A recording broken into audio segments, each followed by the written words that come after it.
shadow. So if any of you haven't seen the documentary that CASA has produced, I strongly urge you to do it, but I'm going to try to give you the closest version as to why I'm here today. Here at the law court, Justice Duncan decided that they were going to have another hearing in January. Me, as well as many faithful plaintiffs showed up, and out of that court hearing, 2 or 3 things were very obvious.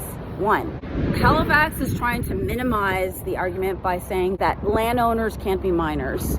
Okay. Number 2 is that Justice Duncan now is recognizing and maybe in error of the fact that the AGS should not have been a lead plaintiff on this case. And 3, this idea of shadow period, and this is only because of this narrow expropriation law, that shadow period may be a factor in compensation.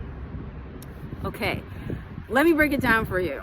Minors, this is what Halifax is saying, minors cannot be landowners because they should have had lawyers in order to create that expression of law. Well, we're here to tell you that all Africville plaintiffs never had a lawyer when it came to signing their deeds or titles away to Halifax. In fact, if you go to Halifax archives, you will find that most of the deeds and titles are only signed by a Halifax city lawyer and a witness. Shadow period. We're also going to talk about shadow period.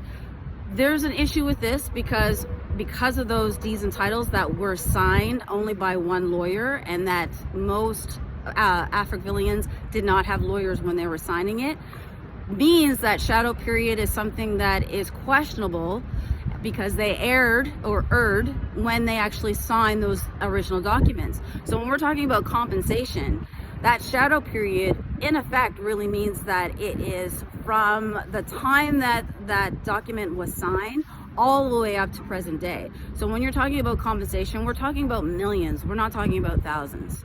So that is one of the reasons why, and one of the 2 reasons why I wanted to come here today to actually let you guys know about court. It's really important to kind of listen and educate yourselves about what is happening in the DOJ and how you can actually fight for your rights.